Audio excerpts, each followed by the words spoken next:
Ce mois-ci, dans le Portrait du mois, on vous présente une personnalité aussi solaire qu'inspirante. Anga, c'est une dose de bonne humeur, un brin de folie et une passion qui ne demande qu'à rayonner. Authentique, dynamique et profondément humaine, elle nous entraîne dans son univers avec une simplicité désarmante. Voici le portrait d'une artiste qui ne laisse personne indifférent. Alors Anga, bonjour. Hello. Tu nous parles un peu de toi, on a envie de te découvrir. Qui est Anga? Alors, je suis autrice, compositrice et interprète de musique. Ça fait 6 ans maintenant que je vis de ce métier, que j'ai la chance de créer de la musique tous les jours. Et voilà, je suis très heureuse. Si tu devais nous raconter ton tout premier lien avec la musique, ce serait quoi? Alors, ça remonte à toute petite. Mes parents, ils adorent la musique, donc on faisait souvent des soirées karaoké, mais je parle de 5-6 ans. Hein. Et il y avait tout le temps des amis à la maison, on chantait. Et à 7 ans, je fais mon petit mambo. Ah, ok. Donc, premier pas sur scène. Et j'ai juste enchaîné après ça. Bon, pas comme... Ça a été un déclic quand même. Le déclic a été à 15 ans. Ok. J'étais à un événement familial. Ça a toujours été très familial, la chanson du départ. Ouais. Et c'est là que j'ai vraiment pris conscience de ma voix, du fait que j'aimais ça. J'aimais la connexion que ça me procurait aussi avec d'autres gens. Et de là, j'ai jamais cessé de chanter. Ah, heureusement. Alors, la musique soigne quoi chez toi? Pour moi, la musique, elle soigne beaucoup de mots, M-A-U-X, mais aussi contribue à célébrer plein de moments de joie aussi et de bonheur. Du coup, la musique, c'est une partie Intégrante de ta vie. Intégrante de ma vie. C'est comme des séries, c'est comme un bon livre, c'est là, quoi. Je mets tout ça dans le même panier. Et ton cocon créatif à toi ressemble à quoi? Ça varie. Ça varie en termes de création, justement. J'ai un binôme de création qui est Cédric, que vous connaissez peut-être. Et du coup, souvent, soit il a déjà la mélodie et j'écris les paroles, ou souvent j'ai déjà les paroles et on compose la mélodie après. Mais j'aime bien tout ce qui est nature, donc on se retrouve souvent dans des endroits où il y a beaucoup d'espace. Où il y a les instruments aussi sur place. Bon, on ne crée pas dans la nature, sauf si ça nous arrive. En fait, ça varie. C'est au feeling de ce que tu ressens. Ouais, voilà, ça fait 6 ans qu'on fait ce métier. Et je pense qu'on a créé un peu partout, dans tous les endroits illicites aussi qui peuvent exister, pour avoir les meilleurs sons, pour avoir l'inspiration qu'il faut sur le moment. Et voilà, on n'a pas peur de se déplacer, on n'a pas peur de prendre des journées, des nuits. Pour vraiment être à fond dedans. Voilà, pour avoir le son, quoi. Comme ça. Alors, qu'est-ce que tu ressens juste avant de monter sur scène? J'ai tout le temps beaucoup de stress. Et ça s'améliore pas avec les années. Donc, petite ou grande scène, même si c'est pour chanter devant 2 personnes. D'ailleurs, c'est ça le plus dur des fois. Quand tu as petit public. Ouais, petit public, grand stress. Et franchement, ce que je fais, c'est que je laisse ça m'envahir. Il n'y a pas grand-chose que je puisse faire jusqu'à ce que je mette vraiment les pieds sur la scène. Et que tu commences à chanter. Là, c'est fini. Là, c'est histoire ancienne. Mais disons que si il y a le public qui me parle avant, souvent avant un concert, disons, je me tiens à côté de la scène, et il y a les enfants qui vont venir, il y a les parents qui vont venir. Ça t'aide à t'apaiser, au fait. Et là, ça me fait oublier mon stress tout de suite. Et je me dis, OK, les gens sont là, on est là pour quelque chose de top, on s'y met et y a pas... Tu sens qu'ils sont venus pour toi et qu'ils attendent que ça, au fait, que tu chantes. Ouais, ça me fait oublier le stress instantanément. C'est ça qui est cool.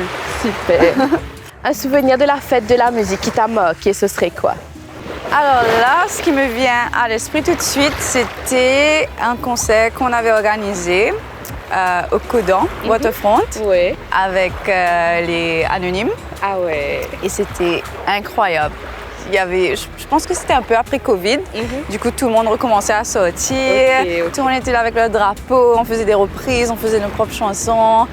C'était un moment vraiment fort. Jusqu'à l'heure, je regarde les vidéos, je me dis waouh, ça c'était un concert. Ça t'a vraiment marqué. Ouais. J'adore ces concerts publics-là, en vrai.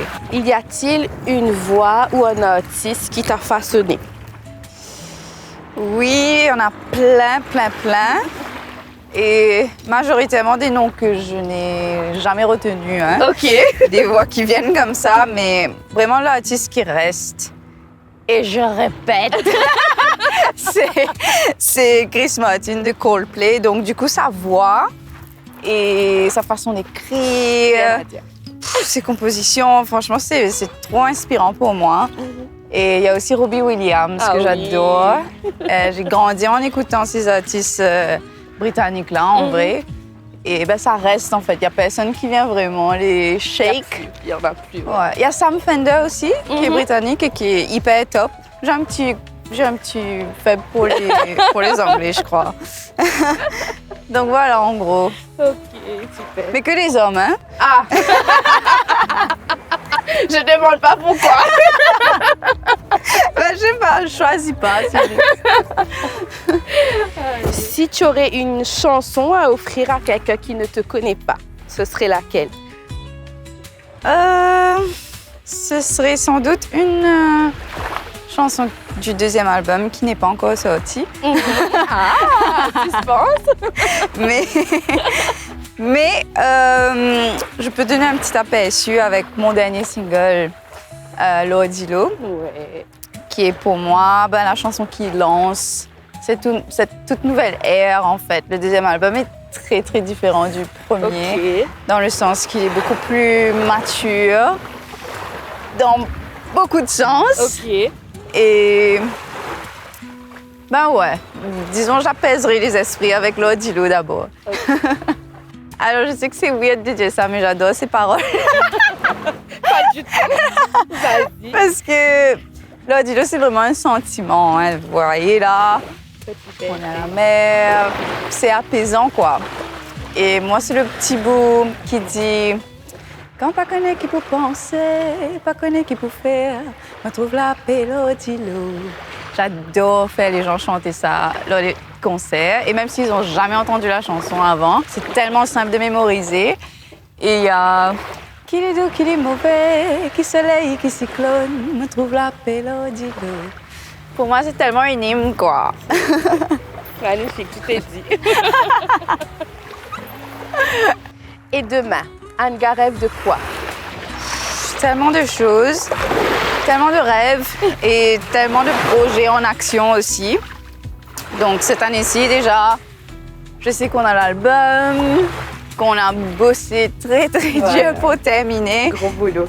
Et oui, j'ai hâte de partager déjà cette nouvelle aventure avec les fans, avec la famille, les amis. Et après, j'ai plein de projets, mais je peux pas tout dire. Mais ça bouillonne dans ta tête alors. Oui, il y a vraiment plein de choses reliées à la musique aussi qui arrivent. J'ai un plan de carrière pour les 5 prochaines années. Il n'y a que ça. Et j'ai un projet magnifique avec une rayonnaise aussi, un EP indépendant de mon album. Ok. Donc, on sera en concert cette année aussi à Maurice et à La Réunion et ailleurs. Et voilà, quoi, on ne s'arrête pas. On est... Je sais pas, moi je pensais à 29 ans. En fait, quand j'ai commencé la musique et que j'ai rencontré Cédric, je lui disais, bon, j'avais 22 ans, quelque chose comme ça. Je venais de terminer mes études. Okay. Je travaillais dans un bureau pour savoir comment c'était, etc. Hein, parce que je faisais toujours la musique à côté. Okay. Et Cédric me dit, bon là, il faudra que tu choisisses. Est-ce que tu veux continuer à travailler dans un bureau ou tu veux te concentrer à 100% sur ton album qu'on était déjà en train d'écrire? Et bon, le choix a été vite fait. Hein. Mais ça a été un... Voilà.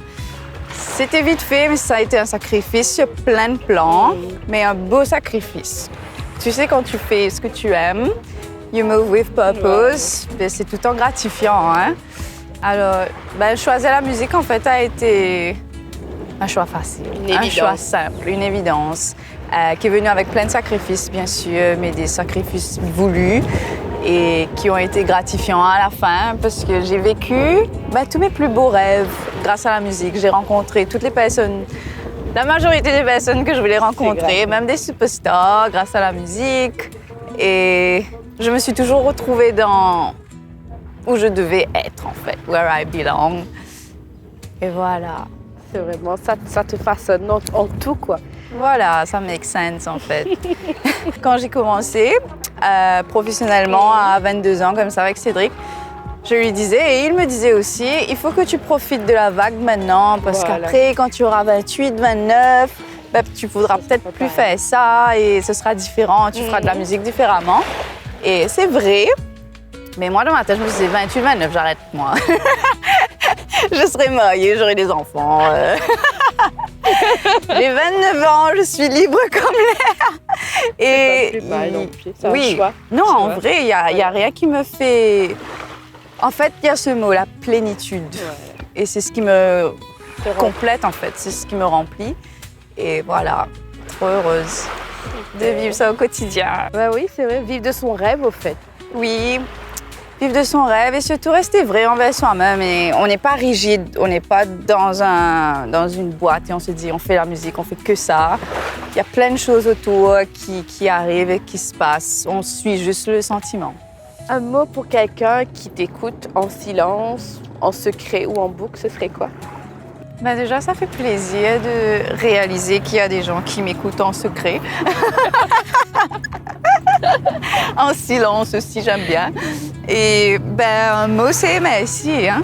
Merci d'écouter, merci de contribuer à ce projet, à ce moment, à ce mouvement. J'ai été trop gâtée depuis que j'ai commencé à composer mes chansons et à sortir mes chansons. Franchement, j'ai une communauté magnifique. Et des petits comme ça, de 1 an, des bébés qui viennent naître. C'est incroyable, au plus grand. Et voilà, juste un grand merci. Alors, tu fais quoi de tes week-ends? Typique.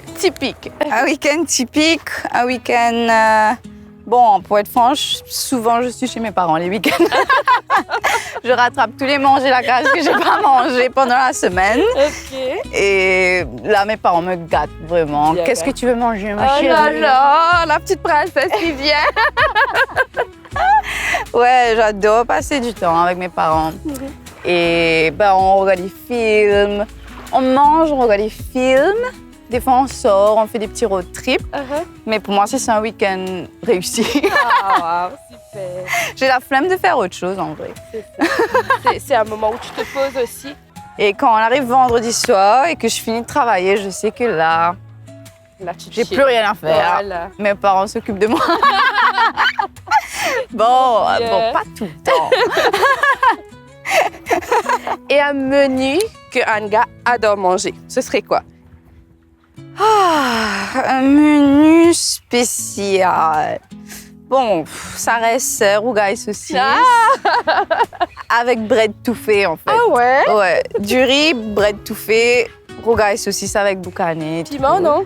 Piment, j'adore. Ah!